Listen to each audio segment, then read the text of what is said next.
Hi, പുതിയൊരു വീഡിയോയിലേക്ക് സ്വാഗതം. വീഡിയോ ഹയർസിനെ കുറിച്ച് തന്നെയാണ്.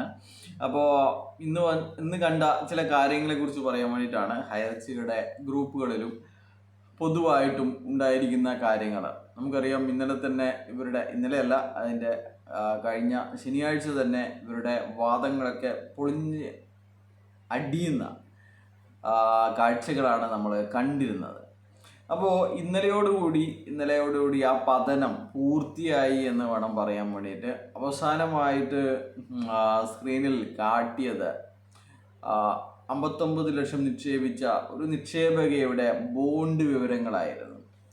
എന്താണോ അവരുടെ കയ്യിൽ ഉണ്ടായിരുന്നത്, കഴിഞ്ഞ ദിവസം ഈ ബോണ്ട് കാണിച്ചിട്ട് ഇത് ഇറക്കാൻ വേണ്ടി RBIയുടെ അപ്രൂവൽ വേണ്ടേ എന്ന് ജഡ്ജി ചോദിച്ച അതേ ബോണ്ട് എടുത്തിട്ട് ആ ബോണ്ട് കയ്യിൽ വെച്ചിട്ട് ഇവരുടെ വക്കീലിനോട് ചോദിച്ചു, ഈ ബോണ്ടും ആ കാണുന്നതും ഒന്നാണല്ലോ എന്ന്.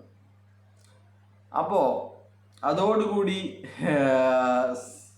കലാസ് ആയിട്ടുണ്ടായിരുന്നു.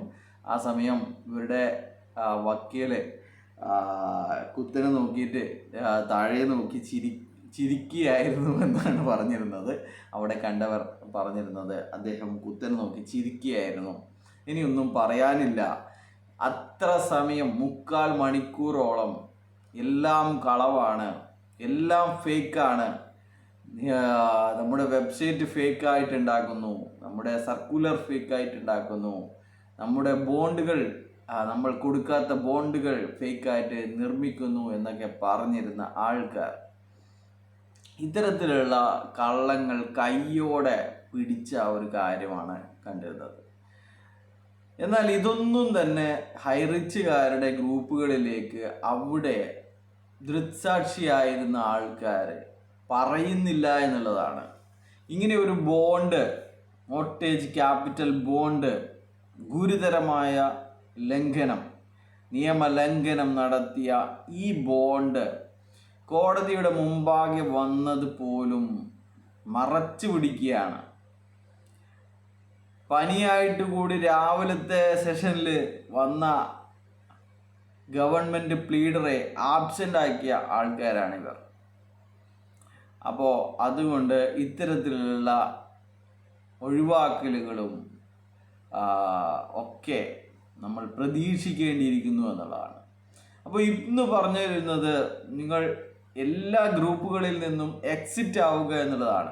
കാരണം 23-ാം തീയതി കാര്യങ്ങൾ ഇവർ അറിയാൻ പാടില്ലല്ലോ.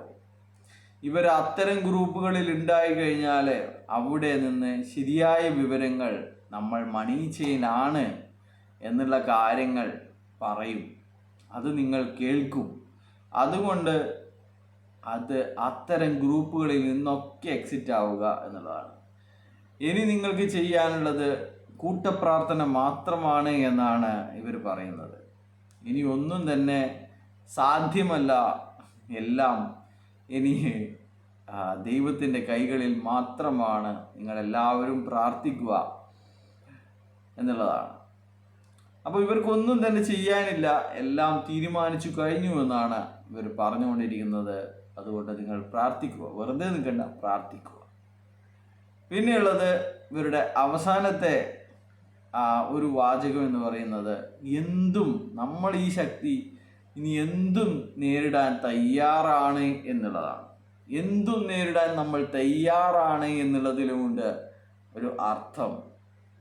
എന്തായാലും ഇവിടെ നിന്ന് ഒരു തരത്തിലും നീതി ലഭിക്കുകയില്ല. ഇനി നമ്മൾ മറ്റ് കേസുകൾ കൊടുത്ത് ആൾക്കാരെ വീണ്ടും വഞ്ചിക്കുമെന്നാണ് ഇവർ പറയുന്നത്. അതുകൊണ്ട് തന്നെ ഇവർ ഭയക്കുന്നത് മറ്റൊരു കാര്യത്തെ കൂടിയാണ്.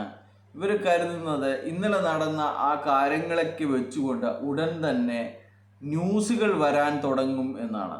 അതുകൊണ്ട് ഇവർ മുൻകൂട്ടി പറയുന്നു, ചില ന്യൂസുകളൊക്കെ ഇപ്പോൾ വരാം, അപ്പോൾ അങ്ങനെയൊക്കെ ചിലർ പ്ലാൻ ചെയ്യുന്നുണ്ട് എന്നുള്ളത് ഇവർ മുൻകൂട്ടി പറയുകയാണ്. സ്വാഭാവികമായിട്ടും ഈ കേസിൽ ഒരു വിധി ഉണ്ടാകുമ്പോൾ സ്വാഭാവികമായിട്ടും ന്യൂസൊക്കെ വരും. അപ്പോൾ അങ്ങനെ ന്യൂസ് വരുമ്പോൾ ഇവർക്ക് തലേന്ന് പറയാൻ സാധിക്കും, നാളെ ആരും പത്രം വായിക്കരുത്, ഇതൊക്കെ ഫേക്ക് ന്യൂസാണ് എന്ന് പറഞ്ഞിട്ട് പറയാൻ സാധിക്കും. അതുകൊണ്ട് തന്നെ പറയാനുള്ളത്, ഈ കേസ് നിങ്ങൾ കമ്പനി തിരിച്ചു വരുമെന്ന് വിചാരിച്ച് ഒരിക്കലും നിങ്ങൾ നിൽക്കരുത് എന്നാണ്.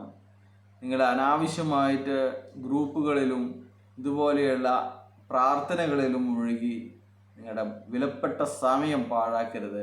നിങ്ങൾക്ക് വേറെ ഒരു പണിയുമില്ലെങ്കിൽ ഗ്രൂപ്പുകളിൽ മെസ്സേജ് അയച്ചോ പ്രാർത്ഥിച്ചുകൊണ്ടേയിരുന്നോ നിങ്ങളുടെ സമയം അത്തരത്തിൽ വിനിയോഗിക്കാം. പക്ഷേങ്കിൽ നിങ്ങൾക്ക് എന്തെങ്കിലും തൊഴിലോ മറ്റോ ഉണ്ടെങ്കിൽ അതുമായി മുന്നോട്ട് പോവുക എന്നാണ് പറയാനുള്ളത്. എന്തായാലും ഈ കേസിൽ ലീഡർമാർക്കടക്കം വിശ്വാസം നഷ്ടപ്പെട്ട സ്ഥിതിക്ക് കൂടുതലൊന്നും പറയുന്നില്ല. ബൈ.